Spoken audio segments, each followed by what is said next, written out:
Welcome into Press Coverage. I'm Dan Hope, joined by Andy Anders, as we are in the heart of recruiting commitment season. Official visits wrapping up last weekend.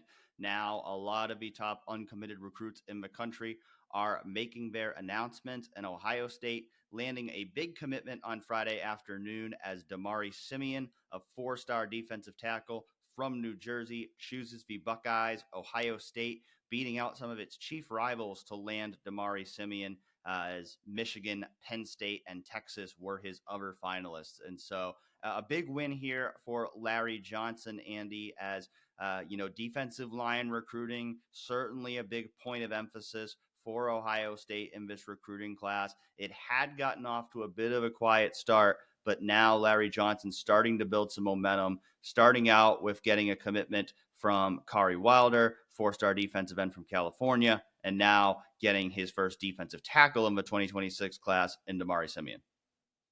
Yeah, and for me, this is when you look at that offer sheet, right? I always think that's the most telling thing with a prospect, even maybe above where they're ranked in the composite. This is right at number 201 prospect in the country, number 26 defensive lineman. He's got all these great offers, and you beat out all these schools rivals for him.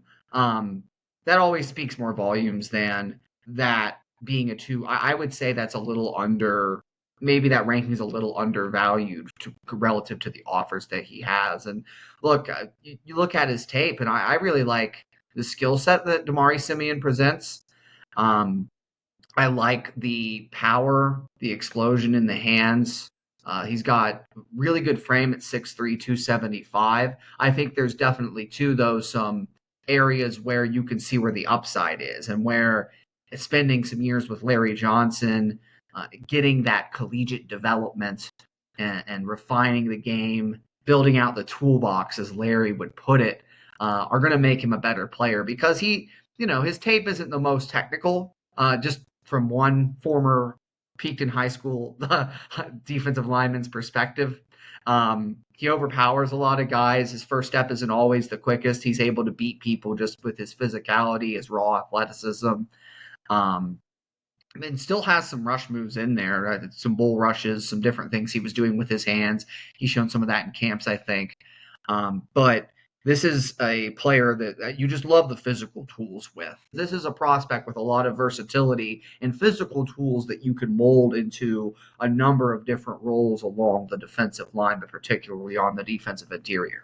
Well, something to keep in mind, too, is Matt Patricia is very much involved right now in these defensive front evaluations. And we expect Matt Patricia, with his defense, is going to use more multiple fronts than what we've seen in the past. And so I think free technique is probably going to be Damari Simeon's primary position. I think, even as a free tech, they're probably going to want to see him add 15, 20 pounds from where he is now to really be a guy who can consistently hold up against Big Ten offensive linemen when you're consistently playing against guys who are 300 plus pounds, especially in terms of defending the run. But I think Damari's a guy with his skill set could also project to potentially being a five-tech defensive end in a free man front. And I think that, Matt Patricia's looking for a lot of guys who kind of have, that malleability to where, they could either be, at that five tech and a free man front if you go with that, or a really big guy who can be that big nose tackle, kind of that Vince Wilfork type, like he had manning the middle back in New England. And so I think Damari Simeon is probably a guy. You think back some of those New England defenses, you're probably looking at a guy you hope he can be kind of that Richard Seymour, Ty Warren kind of player who can be that, defensive tackle who can also, slide out and play, defensive end as a five tech in those free man fronts. I think based on, what we've seen from the film from Damari Simeon, he looks like a guy who has that skill set. I think the athleticism is certainly there. As you said, the power, the ability to get off blocks quickly with his hands. I think when he gets to Ohio State, it is going to be about continuing to build that toolbox, continuing to add pass rush moves. And, that's Larry Johnson's specialty, is kind of taking a guy who, has those physical traits and then adding those technical things that can allow him to take full advantage of it. So, you look at the stats, 2.5 sacks last season. That doesn't necessarily jump off the table, but I think you look at what he does on film, you can see those malleable traits there that give him the potential to become a very good interior defensive lineman in due time for Ohio State. And that's why so many of the top programs in the country, I mean, not just Michigan, Penn State, you look at schools like Auburn, USC, Florida State, Tennessee, Texas A&M, Washington, lots of good schools on that offer list for Damari Simeon. So this is a guy highly coveted target for Ohio State, very much at or near the top of the defensive tackle board for Ohio State. And so this is a big recruiting win for the Buckeyes, but the Buckeyes aren't done yet. They still need a couple more defensive tackles in this class, and it's very possible they could get another one tomorrow. Cameron Brickle, defensive tackle from IMG Academy. He's a bigger guy. He's already 305. He's going to announce a commitment tomorrow. That's another one that seems to be Ohio State, Penn State, very much in the mix there. And so we will see on Saturday if Larry Johnson can continue to build on this momentum and get 2 defensive tackles 2 days in a row. Yeah, and to me, when it comes to projecting bigger bodies, nose tackles, and then offensive linemen too, guys that are over 300 pounds, sometimes you see maybe a three-star prospect or someone lower rated or underrated like a Cameron Brickle, and certain fans might bristle at that, or dismiss it. I think at Ohio State you get accustomed to getting all these 4 or 5 star guys. Ohio State's going to start taking more developmental type of prospects, I think, in this new era with the roster size and the new way scholarships are structured, potentially coming in college football as a result of the House settlement for 2. But with bigger bodies, I think when you have a guy who's over 300 pounds, that's rare in the first place, but um, it can be so developmental and hard to project those kinds of nose tackles, big bodied defensive tackles, and you see 3 stars become superstars at the college level all the time. Georgia made a habit of taking big 300 plus pound defensive tackles and turning them into superstars there just a few years ago, and even now they do that all the time. They're able to find guys who they see something in who have a bigger frame. And really, where too, I think this discussion is relevant is in the offensive line commit Ohio State just received in Aaron Thomas, who's a 3-star, but who's 6'7" and 300 pounds.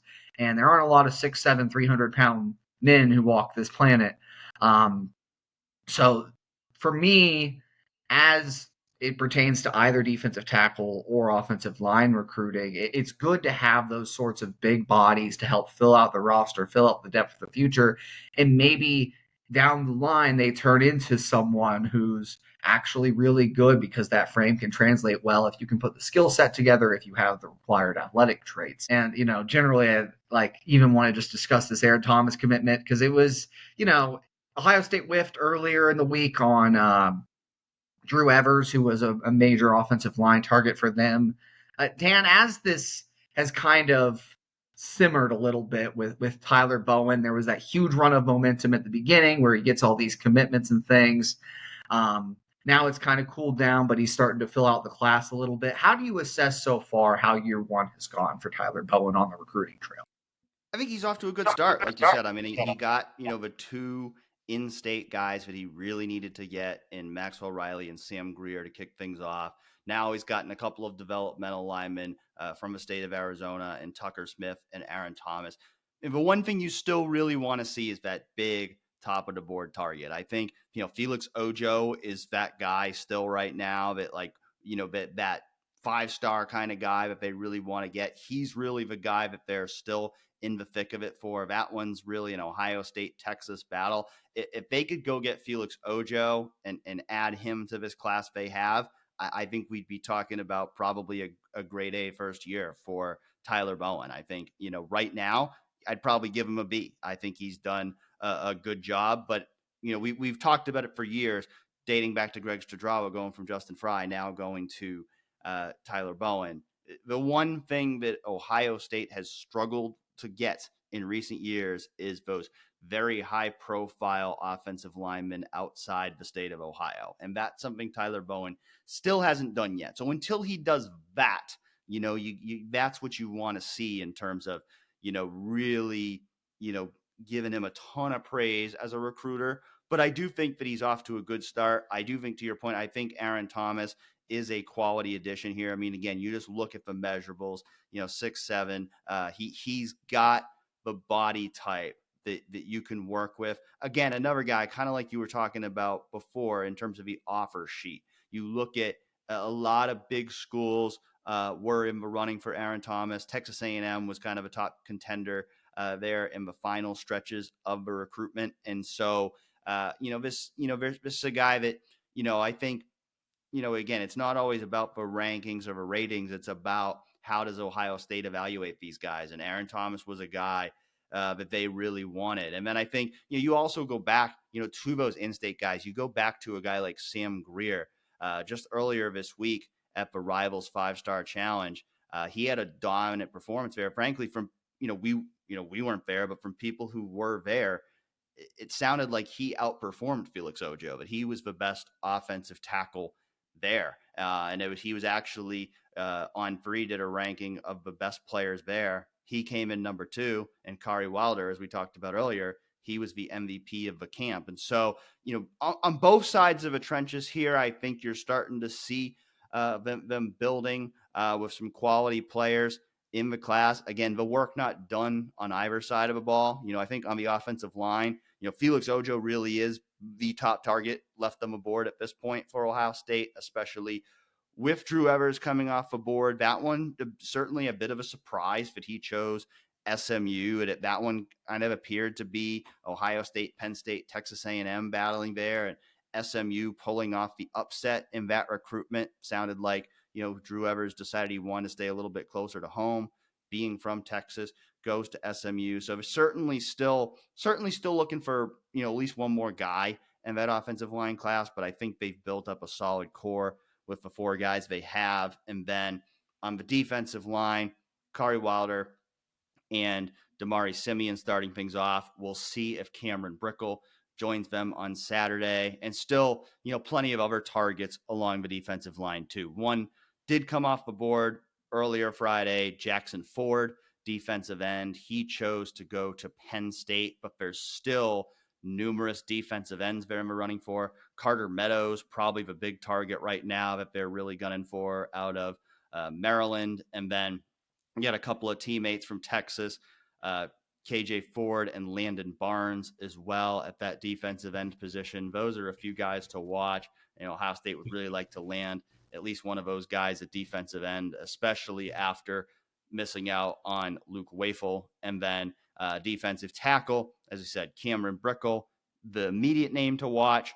Jamir Perez from Glenville, certainly another name to watch there. Emmanuel Ruffin's a guy. He was originally supposed to announce a commitment next week. He has now pushed his commitment back. So, could that be related to the fact that Ohio State just got Damari Simeon? Certainly possible. So we'll see what happens there. I think Ohio State feels pretty good about where it stands with Jamir Perez, even though he had originally committed to Florida. Glenville guy. Ohio State usually gets those Glenville guys. The fact that he reopened his recruitment, set a new commitment date, probably a good sign for Ohio State there. And Deuce Gerald's the other guy to watch at defensive tackle. It seems like Ohio State had a lot of momentum with him in the spring, a very highly touted defensive tackle from Georgia. It's kind of unclear where that stands right now in terms of, where Ohio State stands in that race, but they're certainly still pushing for him along the defensive line. One more guy to talk about here today.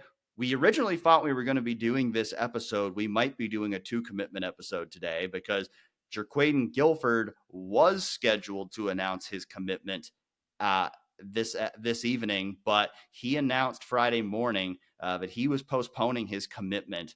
And kind of some similar vibes to the Luke Wafel commitment to USC a week ago, where, as of 24 hours ago, or maybe a little more than that, it seemed like Jerquaden Guilford was probably coming to Ohio State. And then there was some late smoke Thursday night that maybe he was going to go to Ole Miss instead. And then he ultimately decides to postpone his commitment. And so it's clear that Ole Miss did something in the last day or two to get Jerquaden Guilford thinking about whether he really wanted to commit to Ohio State. And so that's going to be an interesting battle to watch. I mean, you look at where Ohio State's at wide receiver. I don't think Ohio State needs another wide receiver in this class. They've got Chris Henry Jr., 5-star guy. They've got his teammate, Caden Dixon-Wyatt, another very highly touted guy. And they've got a couple more 4-star guys in Jaden Ricketts from right down the road, Watkins Memorial in Pataskala, and then Brock Boyd from Texas. So I think Ohio State could be completely done with wide receiver recruiting. And if they just sign those 4 guys, it's going to be another successful year for Brian Hartline. But it has been clear the fact that Ohio State's continued to push for Jerquaden Guilford. They would really like to get him as well, a wide receiver from Fort Wayne. But we're now going to have to wait a little bit longer to see whether or not Brian Hartline can pull that one off. Yeah, it's funny because obviously it's rare you see Hartline not get a guy that he wants or so definitely an interesting situation there that's playing out with Jerquaden and Guilford and I think it was when you have all this up in the air as a prospect, I'd liked to see him postpone his commitment rather than maybe make a commitment that he wasn't sure about. Take your time; it's a big decision. I know you can always flip a verbal, and it's ever the more common these days. But take your time, make a proper decision for you. Weigh all the factors in, whether that's NIL or where you think is going to develop you best or whatever else. Never going to fault a guy for taking that extra time.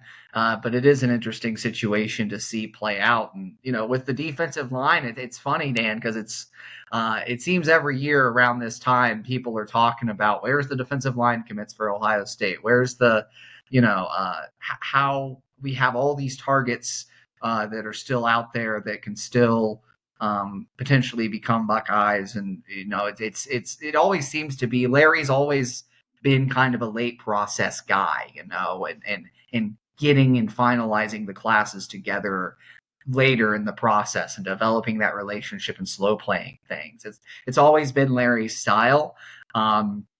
Obviously, we're talking about a second commit in the class today, and there have been cycles where I feel like they haven't had 2 D-line commits at this point in the cycle, but definitely a lot to monitor there, and just the interesting array of different routes they can go along the defensive line. How those last couple of commits shake out is another just really interesting thing, I think, to follow with Ohio State recruiting here as they try to tie together this 2026 class.